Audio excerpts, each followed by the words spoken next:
Little Nemo in Slumberland was a comic series that ran from 1905 to 1927.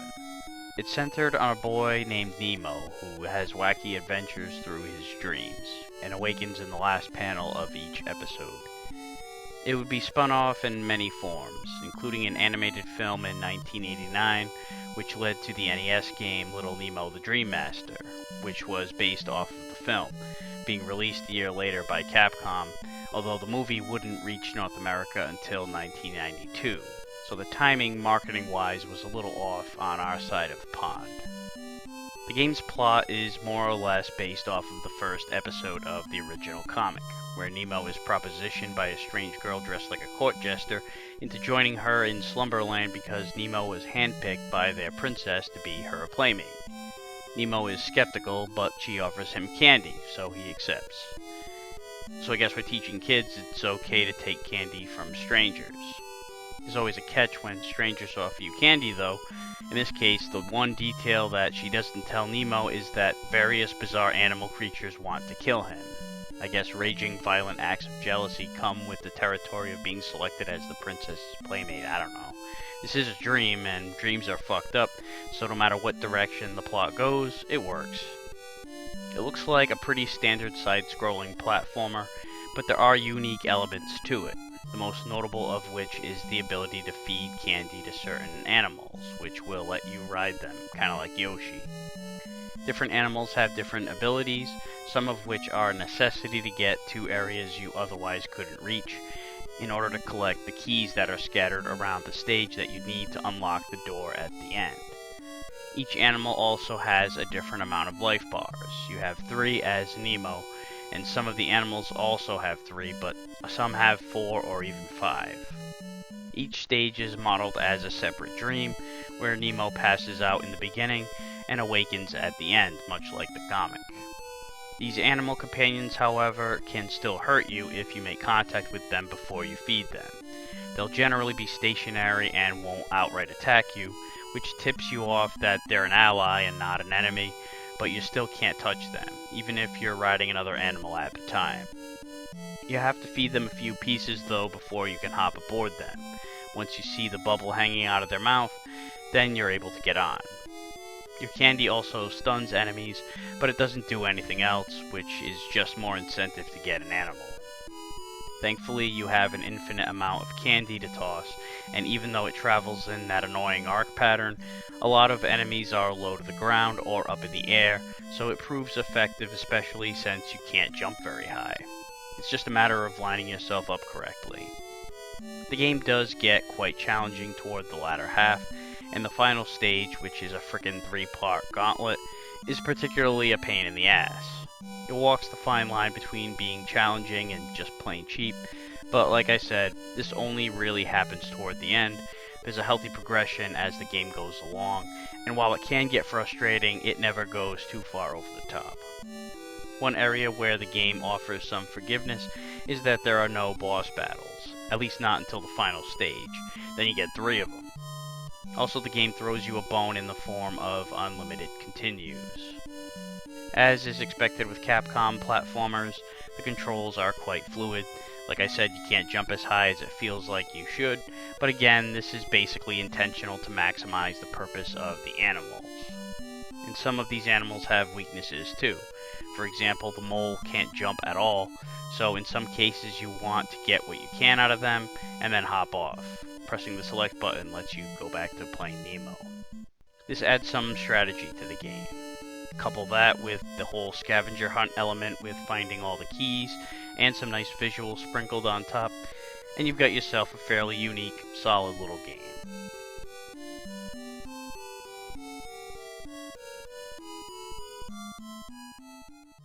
So your first dream is in the Mushroom Forest, and you need 6 keys to complete it. This green weirdo named Flip explains how you can feed candy to animals, and you have to find keys to unlock doors. Climb these mushrooms, jump over the mutant snail, feed the frog, and hop on. The frog can swim, jump high, and smash enemies when jumping on them, and can take 3 hits, just like Nemo. So head up these shrooms, go right, grab the key, and keep going right. Smash or ignore the fly, depending on how close he gets to you, and grab the key above this blue mushroom. Keep going, grab the med kit, which will fill up your health completely, and climb up this mushroom and leap up to get your third key. Remember to keep the frog or you won't be able to reach and you'll have to get another frog later and backtrack. Soon after you'll encounter the mole. Feed him and hop aboard. You won't be able to jump or attack with him, but you'll be able to dig. So head down through the dirt where you'll find another key. Also, the mole can take 4 hits.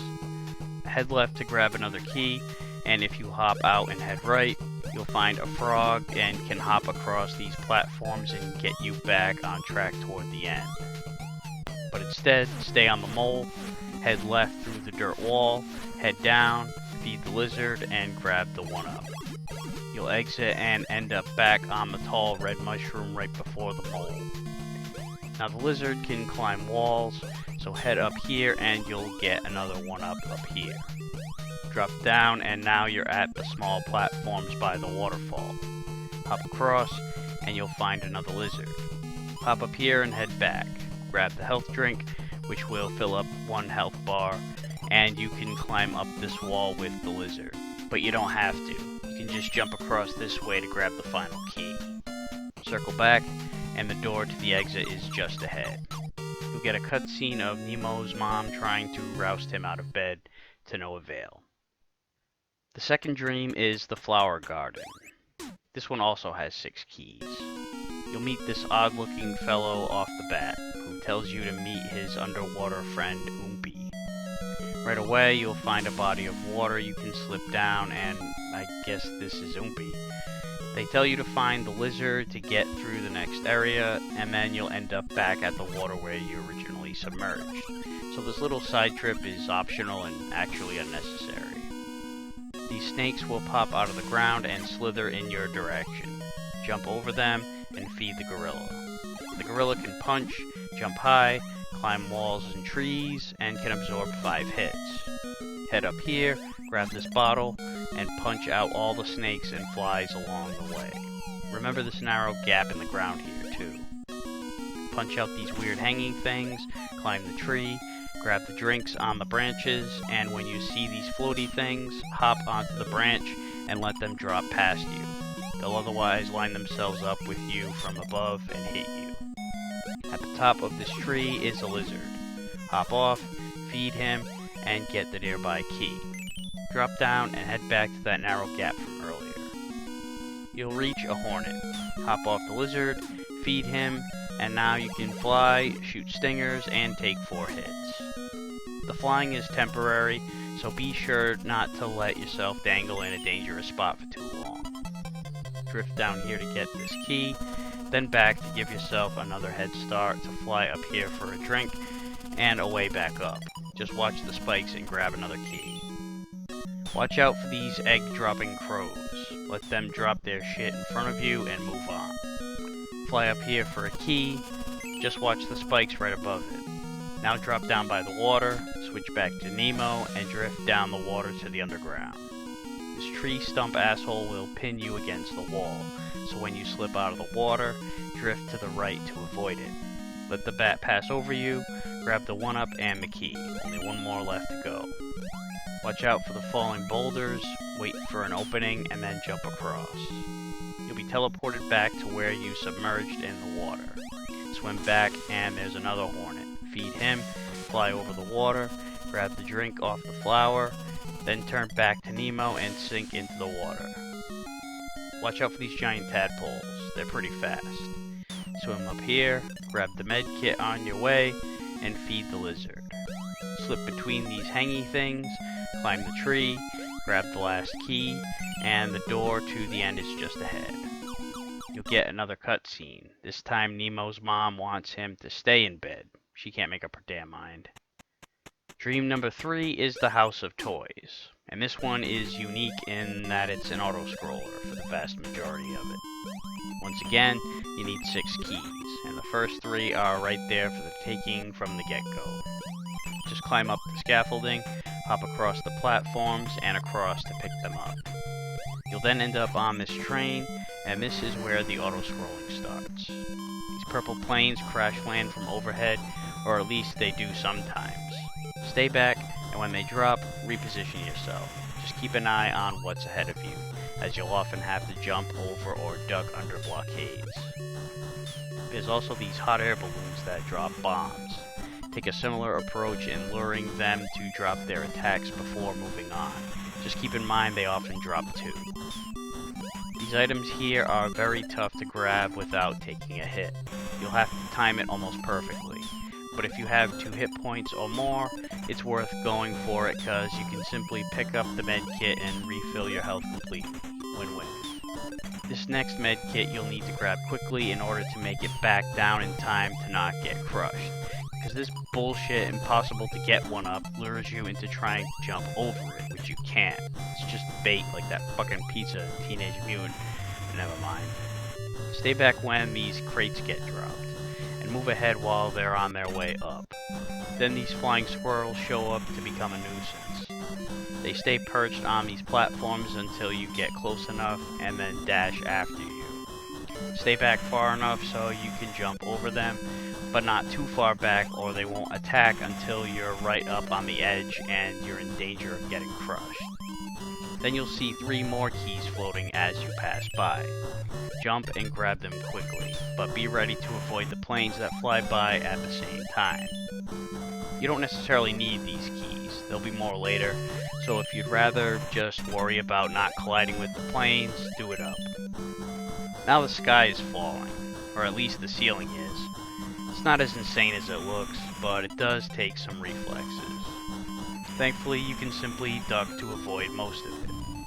But these really low ones, ducking doesn't help, so when you see these coming, you're going to have to anticipate where they'll land and reposition yourself accordingly when the ceiling is on its way up.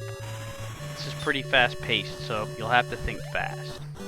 Then when these more colorful spiked platforms show up, the freaking planes are crashing again too, so you'll have to avoid them and watch the spikes at the same time. Grab the 1-up and the 3 remaining keys if you need them, and the door is right there. The next cutscene, Mom is once again telling Nemo to get back to sleep. The 4th dream is the Night Sea, and you only need 5 keys this time.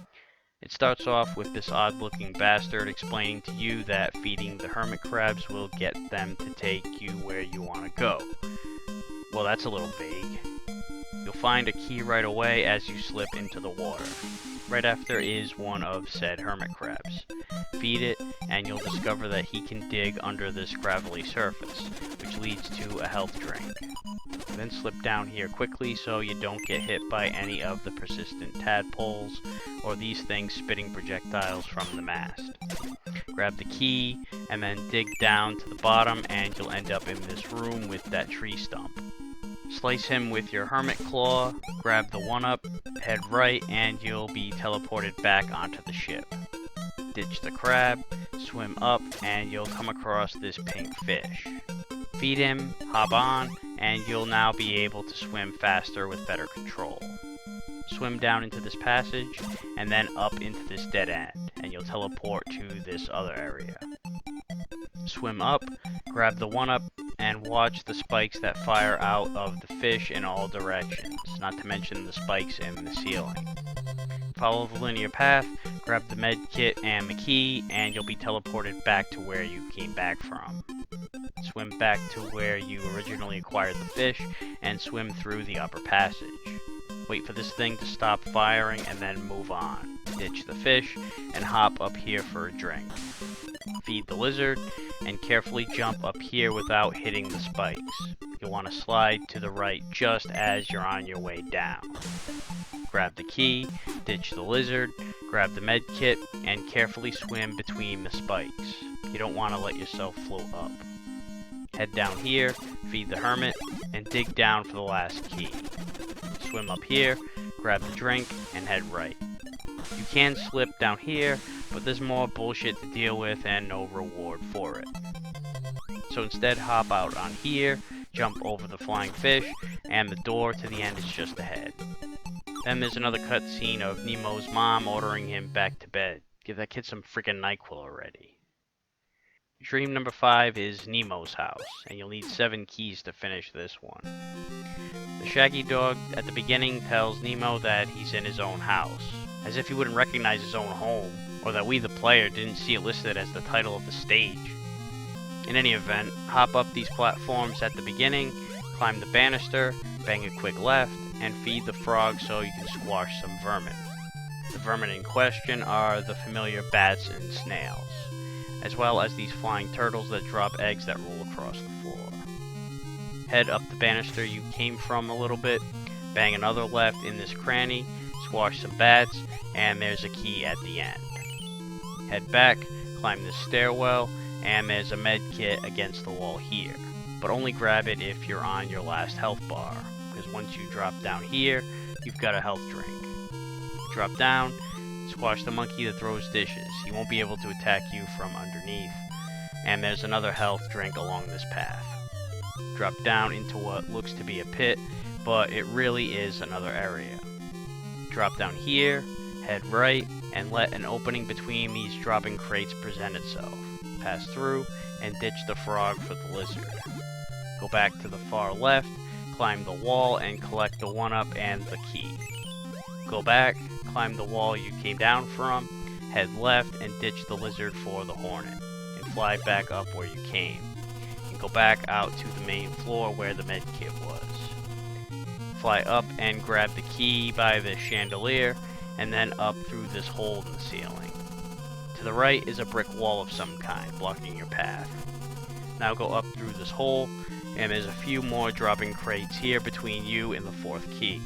Go back, drop down, head left, grab the drink if you need it, and then drop down the 3rd gap, and to the left is another key. Then go back up, and up this way to another set of a few dropping crates. At the end of this room is a mouse which you'll want to feed and ditch the hornet for. With this guy you can walk across walls, much like the lizard, but he can jump higher, has 5 health bars, and comes equipped with a mallet attack. Use this mallet to break the eggs the turtles drop. Head back to the right and break through this brick wall you couldn't pass earlier, and then another stack of bricks that let you drop down here. To the right is the door to the end, but you still need 2 more keys. To the left of the room is another hornet, the one that was just to the other side of the wall earlier. Feed the hornet, fly back up, and in the upper left hand corner is another key. Head right, and there's a dish monkey which you can easily kill with some stinger shots. Grab the key behind him, and now you can drop back down to the exit door and finish the level. And you'll get another obligatory cutscene of Nemo not being able to sleep. The 6th dream is the Cloud Ruins. This thing will let you know about a ruined city in the clouds. Watch out for these hanging things as you hop across these cloud platforms, hopping up onto this diagonal one which leads to a hornet you'll want to feed. Grab the med kit, fly across the way, and don't worry about feeding the frog. He's really only there in the event that you end up out of the hornet suit and need to jump and get back. From this cloud here, you're going to want to fly straight up, and now the screen auto-scrolls upwards. Get on the clouds that pass by to reset your flight time, and then quickly get back to flying so the screen doesn't catch up and engulf you in the pit. Along the way, these crows dropping eggs will pass by. Veer to the right to avoid the first one and swing back to get the 1-up, and keep yourself away from being directly underneath these pricks on your way up. When you get to the clouds, when the screen stops auto-scrolling, slip down the crooked clock tower to get a health drink and fly back up. Fly up here, ditch the hornet suit, and feed the lizard. This looks like a picket fence, but it's actually spikes of death, so don't bother with this shit and go back. Drop down a level, let the flying squirrels pass by, head across, grab the med kit, and slip down here so you can squeeze through the narrow space. Remember that only the lizard suit will let you do this. There's a frog in this area, but again, this is only here as a contingency if you lose the hornet suit and you need a higher jump to get up here. Then you'll drop down an auto-scrolling section, but this is easier to manage than the previous one, as you just need to not make contact with a hanging thing that may stick around and not stay on any clouds for too long. There's a 1-up on the way down you may want to target too. You might have noticed that there haven't been any keys yet. Well, that's because all 6 of them are at the end waiting for you by the door to the next stage, and you'll once again get a cutscene of Insomniac Nemo. The 7th dream is Topsy-Turvy, because everything here is upside down. You need 7 keys in this stage. Jump across these platforms until you get to the key, turn back, and then go up these platforms to the level up here. Head left, jump over the little frogs, and feed the frog to get some height up here for another key. Now head right, watch out for these hanging things, slip down here, and you'll find a hornet to feed. Head right, and there'll be 2 dish monkeys. Take them both out with your stingers, and grab the drink and key that they were protecting. Then fly straight up into this gap in the ceiling, fly up here, avoiding these hanging things, grab the key in the corner, and then drop back down to feed the mouse. Lure the one hanging thing to drop somewhere over here, and quickly head up the wall so you can jump to the side to avoid the next one that drops. Climb up, smash the bricks, and drop down. Feed the frog to the right, head left, and when there's an opening between the dishes, jump up to get the key. Now head up these platforms. Make sure you get onto the top one, because you won't be able to reach as Nemo. And you need to be Nemo to feed the hornet. Drop down and slip between these narrow gaps to get the 1-up and med kit. Then fly up this gap and there'll be a monkey guarding a 1-up. Wipe him out and take it. Then the next door up here has another monkey guarding a key this time. Wipe him out and take that too. Drop down and head up this narrow area. Just watch out for the hanging things and egg-dropping crows. Then fly up and across the way, and you'll drop down by the door. But there's still 1 key down here. Drop down, but not too far. It's a bottomless pit. Just grab the key and quickly fly back up, and hit the exit door to complete the dream. Now you get a cutscene that isn't Nemo's mom chastising him. Instead, you meet Princess Camille, who asks you to rescue her father, King Morpheus, from the Nightmare King, the demon that wants to take over all good dreams. Nemo says, "Hey, I'm just a boy here, I don't know how to fight," even though he's been out fighting all day. She gives him a staff called the Morning Star, and he's like, "Alright, I guess I can fight now." So Dream 8 is the final stage, Nightmare Land, and like I mentioned earlier, it's a gauntlet with 3 full sections. You can now toggle your weapon between Candy and the staff, which you can swing to beat enemies with, although you have a windup that takes longer than fucking Tim Tebow. Holding the B button though will charge up a shot and you can fire a projectile off into a diagonal direction. You also don't need to collect any keys this time. Feed the lizard right off the bat, get close to these bats and let them fly past you. Just watch out for the spikes here. Jump softly. Wait for the opening where these flames pop up before passing. Just walk over the narrow gaps. Climb this tree and grab the med kit on your way up. Just watch out for the many tiny frogs that drop down. After some more flames, you'll meet the first boss, a giant king penguin. He'll send his children after you across the ground and spit a butt-ton of bubbles at you from overhead. Keep your eye mainly on the bubbles and maneuver your way between them, taking swings to kill off the babies as they approach you.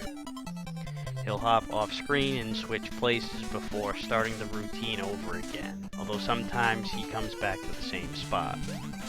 And you get some breathing room, mainly when he's transitioning platforms. Charge up your shot and hit him in the face. Keep in mind that you can't move once you start charging, but thankfully he doesn't move aside from flying off screen, so you just have to get yourself in the right spot depending on which side he's on. After enough hits, he's all done, and you're on to the next segment. And thankfully when you die from here on out, you'll start from the beginning of the segment, although if you get a game over, you're back to the beginning of the stage and not the segment. So now you've got to climb these platforms upward, but first head right, watching out for these gators below that leap up to take a bite. Either wait for them to venture elsewhere, or stun them before heading across. Grab the 1-up over here, and then start your path up. Watch the flame as you move by here, and feed the lizard. Wait for these flames to dissipate before moving up the wall, and then carefully between these next two flames as well. You'll see a frog up here you're going to want to feed, but you can't reach yet, so keep heading down the linear path, carefully slip between these flames when they go down, and then take a leap to cling the wall. Ditch the lizard and feed the frog. You're going to have to go back up the same path, including between the flames. Head up here, ditch the frog suit, and now you're in a cave with a ceiling of spikes that drops. Wait for the ceiling to raise before moving on, and in most of these tight spots, you can survive it by squatting. But you've got these damn gators in the water. Let it drift by and swim across, quickly getting out of there. When you get here, squat down and wait. As soon as the ceiling raises, make short jumps through as fast as you can. Smash the flies and you'll soon hit the second boss, this flying stingray that spits flames that land spurred up like the ones earlier in the stage, and they mostly stay in a small window directly underneath him. So when it lines up, charge up your shot. If you're in the right spot to connect, you won't be in the line of fire. The thing you've got to watch out for is when it picks up some speed and darts off screen a couple of times. Be ready to dodge that and then wait for him to get back to fire spitting. After taking him out, you've got one more segment. Head right, hop up these platforms, let the crates drop in front of you before passing through, and feed the lizard. Head back and hop up this way, and there's a hornet chilling back here. Feed it, head back outside, and fly up onto this platform. Quickly ditch the hornet, feed the mouse, and climb up this wall over here. Pass through the flames when there's an opening, and you'll end up in this area that's loaded with power-ups. There's a med kit and 1-up all the way to the right here, and then dropping down there are 2 more 1-ups and another med kit over to the left. Drop down, head right, and soon after is the Nightmare King. He spits out a little red cloud puff that slowly floats around and will slowly drift on and off screen. You can knock it out of the way, but he'll spit another 1-up soon after. Keep an eye on it, maneuver your way away from it, and line up to give him a charged shot to the face. When his hands move, that's when he pulls his main attack, 4 of these projectiles. The first shot always heads in your general direction, and then each shot thereafter is to the right. So if you can get away from the first one, just stay put or head left if you have to avoid the cloud, and you won't have to worry about the other projectiles. Find the right time to attack between his attacks when he's wandering back and forth. After enough shots, you'll finish him off, and you'll get a cutscene where King Morpheus thanks you for rescuing him, saving his land, and he offers you his daughter and to crown you Prince Nemo. But Nemo insists he needs to wake up, but will return to Slumberland when he goes to sleep every night. His mom wakes him up, and the credits roll. And that wraps up the game, and wraps up this edition of Aqualung's Game Reviews. See you next time.